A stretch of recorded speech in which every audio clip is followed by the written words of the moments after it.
All of my videos that I've released so far have to do with the PC reviews and PC games. But I'm not just a PC gamer or a PC elitist. In actuality, I love both. I love console games, and I have some of my favorite franchises that are exclusive to the consoles. I always wanted to do a video on the consoles, but I never saw how I can do it, because I don't have any capturing devices for it. So even though I can't do any Let's Plays or reviews on games for the consoles, I decided to make a top 10 list of the games that I currently own for the Xbox 360. Besides the fact that I have to own the game, there's also another rule that states that no two games in this list can be from the same franchise, but spin-offs are the only exception. For example, if I was to put Dynasty Warriors 7 and Dynasty Warriors 5 Empires in the same list, that'll be okay since Empires is a spin-off of the main series. But if I was to put SmackDown vs. Raw 2011 and SmackDown vs. Raw 2009 in this list, that wouldn't be okay because they're both part of the main series. So to kick off this list, we start off with a Rockstar classic known as Red Dead Redemption. Now I understand what you guys are saying. How can this be only number 10? This is a great game. It's nothing specifically with the game quality, but it has to do with the fact that I haven't really had that much time to play it. I haven't really fully experienced what this game has to offer, but already this game has a lot going for it. The graphics are beautiful, the open world gameplay is amazing, it's just a lot of fun to be had. The story is also excellent, and this is some of the best voice acting that I've heard in any video game. Maybe if I had more time to play, it'll certainly be a much higher rated game than it is currently. For number 9, we have WWE 13. In all honesty, I'm not the biggest fan when it comes to wrestling. I barely watch it, but one thing I do love is I do love the video games. When SmackDown vs. Raw 2009 came out, the series really started to suck. I didn't think there was going to be another great wrestling game, but boy, I was wrong. Although the graphics were somewhat muddy, this game was a lot of fun with the Attitude Era mode, a bunch of customization, and just great wrestling overall. The great physics engine certainly helped this game stand out amongst the rest. Even though it probably doesn't come close to SmackDown Here Comes the Pain and SmackDown Shut Your Mouth, this is still a great game that I would recommend to play. Number 8 brings us to Forza Motorsport 3. I've never played Forza Motorsport 4 or any of the other ones on the 360, so I can't compare this game to any of those.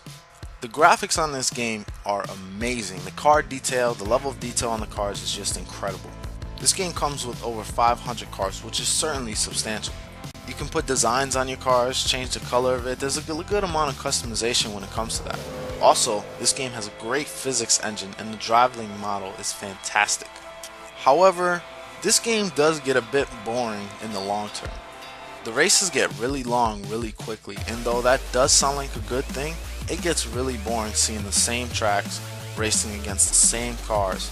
Overall though, this is still a great game because it's a lot of fun customizing your cars, and racing them against your friends is a lot of fun. Number 7 in this list is Alpha Protocol. Alpha Protocol probably has one of the best concepts on this list. The story in this game is amazing and the voice acting is decent. Everything you say and everything you do has some sort of consequence. Your choices ultimately shape how the story progresses. The dialogue system is also one of the most intuitive systems yet.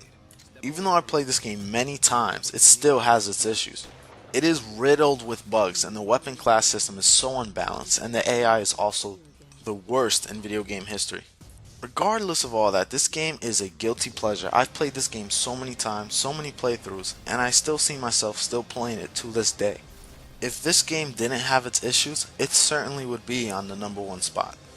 Number 6 is The Elder Scrolls V Skyrim. I do own this game, but I have a digital release as I don't have the retail one. Now everyone has put this game as the number 1 game, the greatest game of all time. And while people do have their points, I'm going to say that there are a few problems with this game that keep it from being number 1. Again, I'm just talking about the 360 release as I'm unaware of the PC one. Skyrim is an amazing game with great visuals and such a huge world. This has to be like one of the biggest games ever. Almost anything that you can possibly think of is probably in this game. In addition, the DLCs add much more content and a lot more playability. But for some reason, many people forget that this game is very bugged. Even though the level of glitches isn't as high as Alpha Protocol, there's still a bunch of game-breaking bugs that I went through on just one playthrough alone. Either way, you can dump hundreds upon hundreds of hours in just one playthrough, and you'll still come back for more. This is certainly a great game. We've now reached the halfway point, and number 5 is Tekken Tag Tournament 2. If you know me, Tekken is one of my favorite fighting game franchises of all time. Tekken 2 was one of my first fighting games that I've ever played, and I still consider it one of my favorites. I was torn between whether I should include this one or Tekken 6, but overall I decided to go with Tekken Tag Tournament 2 for many reasons. This game has an extensive roster of over 50 fighters to play as. Not only does every character feel unique, but the combat engine is simply amazing. The graphics are also amazing and the environment looks fantastic. The best way to enjoy any fighting game is to play with friends, and this game is no exception. They have pair play mode where you're both on the same team and you each control one partner. There's a bunch of tag moves you can do, such as tag throws, tag combos, and just a bunch more. Now, even though this might be a bit complex for new players of the series and for fighting games, it's still a must buy and I certainly recommend this game wholeheartedly. Number 4 on this list is Soul Calibur 4. In all honesty, I bought this game when I was going through a very hard time in life. One day I was just at the mall in GameStop and I picked this up just for the hell of it, and man, this game is amazing. This game made me very interested in the Soul Calibur series. This is one of the best looking fighting games on the 360, and its only competition is its sequel, Soul Calibur 5. When it comes to the combat engine, this game is easy to learn, but hard to master. Every character is well balanced and everyone feels so unique. One of the standout features in this game is the character creator, which is a lot of fun. You can create a bunch of crazy creations and some badass ones too. There are a bunch of modes to keep you busy, and also everyone has their own stories with intros and outros. While the gimmicky Jedi in this game do feel a bit out of place, it's still a lot of fun. You should definitely go and try this game out, and you'll learn that the soul still burns. Number 3 in my collection is Dynasty Warriors 8. Dynasty Warriors 7 was a decent title, but it wasn't all that great, and I was waiting for something better on the next gen systems. However, Dynasty Warriors 8 certainly filled that void. The game looks better than Dynasty Warriors 7, and everything is just much improved. Not only does everyone have more unique weapons, but there are also new mechanics that are introduced as well, such as the 3-point system, adding more tactics and strategy within the combat. Some of the new weapons introduced, such as the Duro Hook plays, are a ton of fun to play with. Free mode has also been reintroduced, furthering the replay value. Even though people say Dynasty Warriors can get repetitive, it is still an enjoyable experience. If you're new to the series, this is a great place to start. For everyone else, buy this game and you'll have a blast playing it, especially with friends. The number 2 spot on this list goes to Virtua Fighter 5 Online. To be honest, I wasn't really too familiar with the Virtua Fighter series, so I wasn't really sure what to expect when coming in to play this one. Everyone says that Virtua Fighter is one of the most deep fighting game series out there, and they are certainly correct. The game features about only 17 characters, but of these 17 characters, they all have extensive move lists. If you want to master any of the fighters, you're going to have to put a ton of hours into this game. This game is very grounded and very realistic as well. You're not rewarded for long combo chains, but rather, you're rewarded for making the correct move in the correct situation. Now, even though the animations are a bit wonky and kind of stiff, this game is still amazing graphically. The characters look great and the environments are amazing. There's also a robust training mode which helps get used to the game's mechanics as well as the characters. Its learning curve is a bit on the steeper side, but if you're into these type of games and you're really a hardcore fighting fan, this game is certainly for you. Now, the number 1 360 game that I currently own is Deus Ex Human Revolution. No matter how hard I try, I can't do this game justice.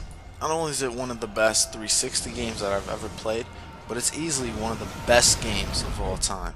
This game single-handedly was the reason why I went back to play the first Deus Ex just so I can understand the events of this game. When a game has the power to do something like that, it's doing something right.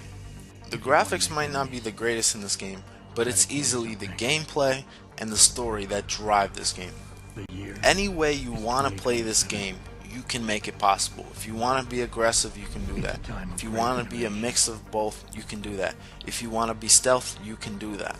As you play through the game, you'll get augmentations which help you further develop the protagonist, Adam Jensen. Now, along with the great gameplay, the story and the universe help push this over the edge. This game also features a huge social commentary on whether or not technology will either be our upbringing or mankind's ultimate downfall. There are also a bunch more issues talked about and so many elements when it comes to the themes that it just makes it amazing and such a great experience. And that's how I can describe this. It's much more than a video game. It is an experience. Without relying on graphics, this game immerses you as soon as you start playing this game. Throughout this game, you're fighting through. You believe in it. You just keep on going. You're not going through this just to see the end. You're going through it just to see the conclusion, to see how this all wraps up. I can talk about this game for days on days, for ages, just to say how amazing it is and how immersed I was. Good news too is it's not just for the 360, it's for all consoles and for the PC as well. There's also a director's cut which further enhances the gameplay. Either way, this game is amazing and I'd certainly recommend it. So that's the end of this top 10 list. If you enjoyed it, I'm glad. Just like it up, share, subscribe, comment, do what you gotta do. If you didn't see your game up here, well, that's just the tendency of these lists. Either I didn't like it or I just like this one much more than the others. Well, either way, this is Powerhouse signing off.